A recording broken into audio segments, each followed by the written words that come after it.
Meanwhile, in our region, the party which captured more than 400,000 votes here in the 2015 general election has been reduced to a small rump of councillors and soon to be redundant MEPs. Here's Catherine Stancheshin. Should he stay or should he go? The message from the top was clear. I will not be resigning as party leader. It is now time to put an end to the factional infighting that has been going on within the party for some time, and to remove those who have been part of that. In a single phrase, it is time to drain the swamp. Offensive texts about Meghan Markle from girlfriend Jo Marnie, cross-questioning about his love life and mass resignations weren't enough to shift Henry Bolton, let alone appeals from a string of senior party figures.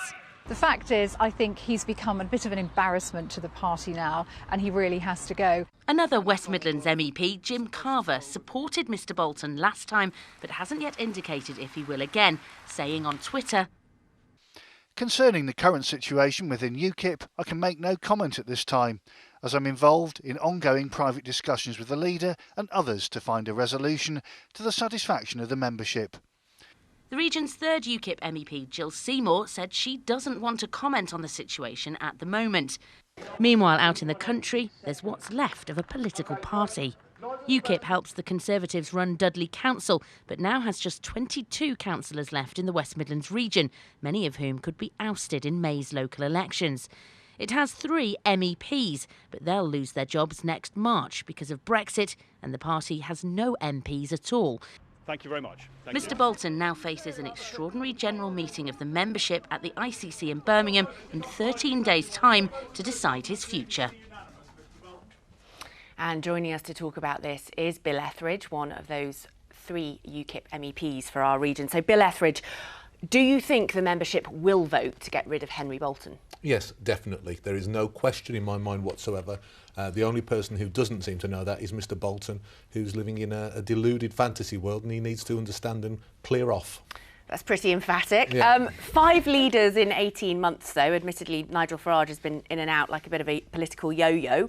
But 5 leaders in 18 months, don't you actually need stability? He said sorry, accept it and move on. We certainly need stability, but he's not stable. The problem with Henry and his situation is that it's not about having an affair and his marriage breaking up. It's not about any of that. It's about the fact that no one saw this guy for months, until he had a scandal, and then as soon as he's had a scandal, instead of dealing with it in a professional manner and getting on with the job, he just keeps pouring more and more oil onto the flames, making it worse. So the only time we're in the media discussing anything now, we're talking about this man's complete disastrous handling of the party leadership.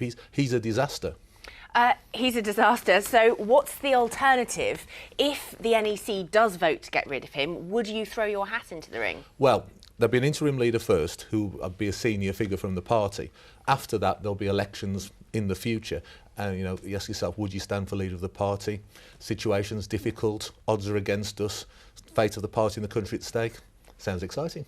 Right, OK. So what would a UKIP party under Bill Etheridge's leadership look like? Well, we do more things like we're doing in Dudley on the 10th of February. We do rallies for Brexit.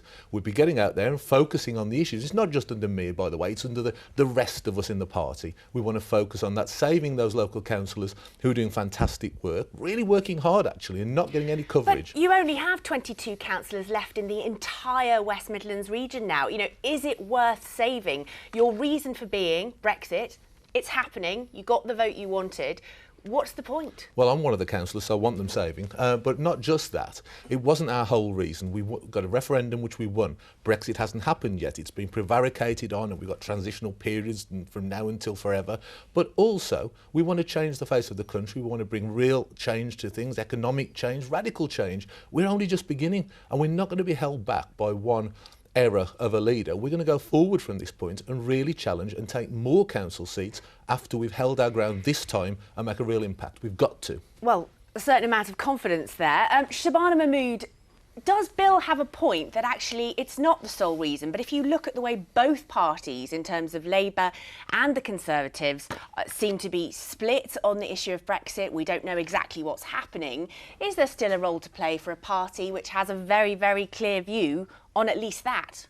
Well, I mean, I think that the UKIP were put into existence, they say, for the referendum and getting us out of Europe. That's happening. There isn't, we're not trying to stop Brexit. You know, Labour Party position accepts the result of the referendum, and obviously the Tories are pursuing Brexit. So actually their raison d'etre has gone.